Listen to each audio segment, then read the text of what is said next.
Majmunče, kuda žuriš?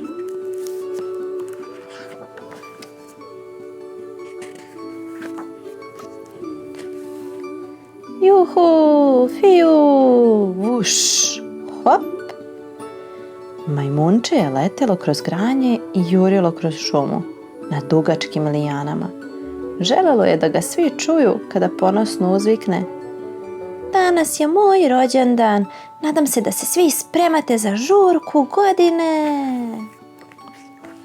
Majmunče je protutnjilo pored raznobojnih žabica koje su poskočile i uznemireno zakreketale.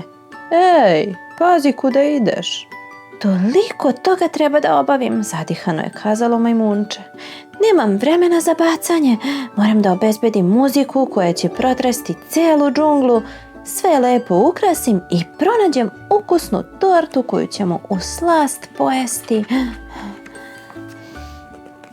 Majmunče je srelo i svoje pernate prijatelje koji su mu velikodušno ponudili svoju pomoć. Zateklo ih je baš dok je njihov nesvakidašnji bend održavao probu. Svi do jednog su bubnjali po drveću i lupkali kamenom o kamen. Bum, bam, pljaskvrc. Uopšte ne zvuče dobro.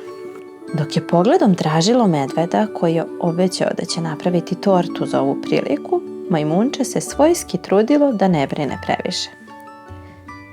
Nikada ranije nisam pravio tortu, žalosno je izjavio Meda. I čini mi se da nešto nije baš kako treba. U svakom zalogaju naiđem na gadno, ljigavo i lepljivo blato.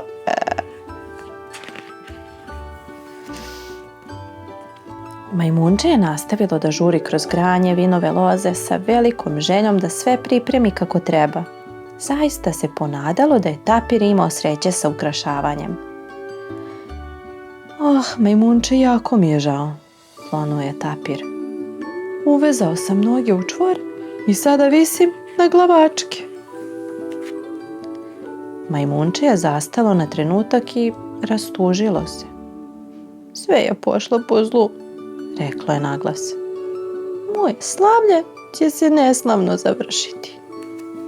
Želeo sam da sve bude na svom mjestu i da svi uživaju na mom rođendanu. Jurio sam, žurio i srljao i brzao, ali je sve bilo uzalud. A onda je Majmunče začulo šuškanje koje je dopiralo iz krošnje iznad njegove glave. Spazilo je stvorenje koje se njiše lagano poput letnjeg vetrića. Zdravo, lenjivče, uzviknulo je Majmunče.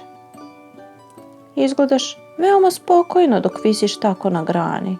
Za razliku od tebe, ja sam uvek u nekoj žurbi. Lenjivac je veoma polako pogledao na dole. Njegova dlaka je bila dugačka, lice ljubko, a glas nežan i umilan. Popni se gore, malo predahni i skini tu brigu s vrata. Caka je u tome da budeš strpljiv. Moraš malo da usporiš.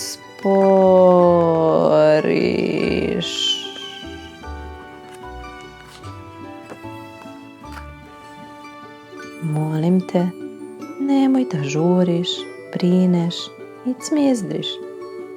Tvoja žurka će biti savršena ukoliko pokušaš da radiš stvari na moj način.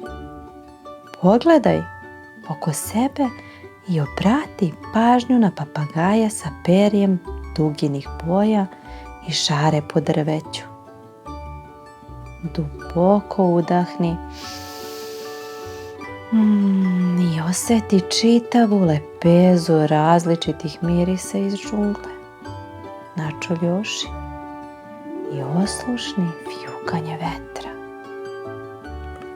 Osjeti grane u svojim rukama i zemlju pod stopalima.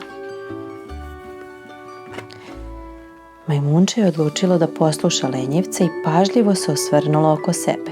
Izgledalo je kao da se cijela šuma rascvetala pred njegovim očima. Vidiš li, prijatelju, mudro je prozborio lenjivac. Nije bilo potrebe za brigu. Sada idi i popravi sve što je u žurbi pošlo naopako. Majmunče je pomogla tapiru da se otpetlja. Pogledaj, Ukrasi nam nisu ni potrebni kada imamo ovako divno cveće.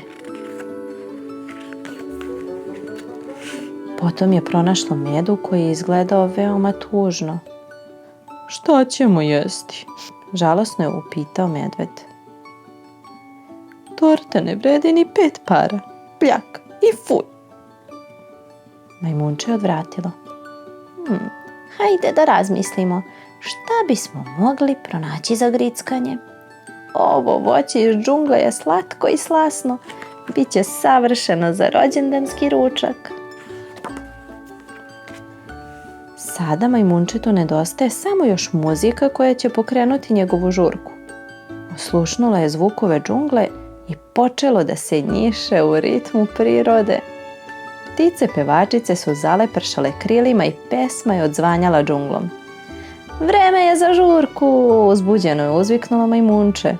Zato nam se pridružite i zaigrajte s nama.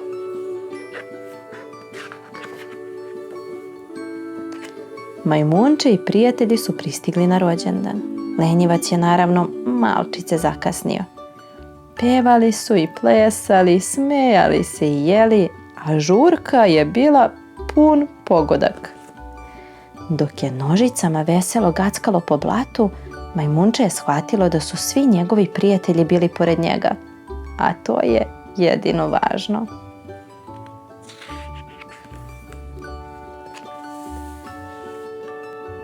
Na sljedećoj strani možete da nađete mnoge zanimljivosti o majmunčetu i njegovim prijateljima. Životinje u ovoj knjizi su zasnovane na pravim ugroženim vrstama koje žive u toplim džunglama Kolumbije u Južnoj Americi. Ovim čudesnim stvorenjima može se mnogo naučiti. A na posljednjoj strani imate savete lenjivčeve da naučite kako da usporite i obratite pažnju na svet koji vas okružuje. Potrebno je samo malo vežbe.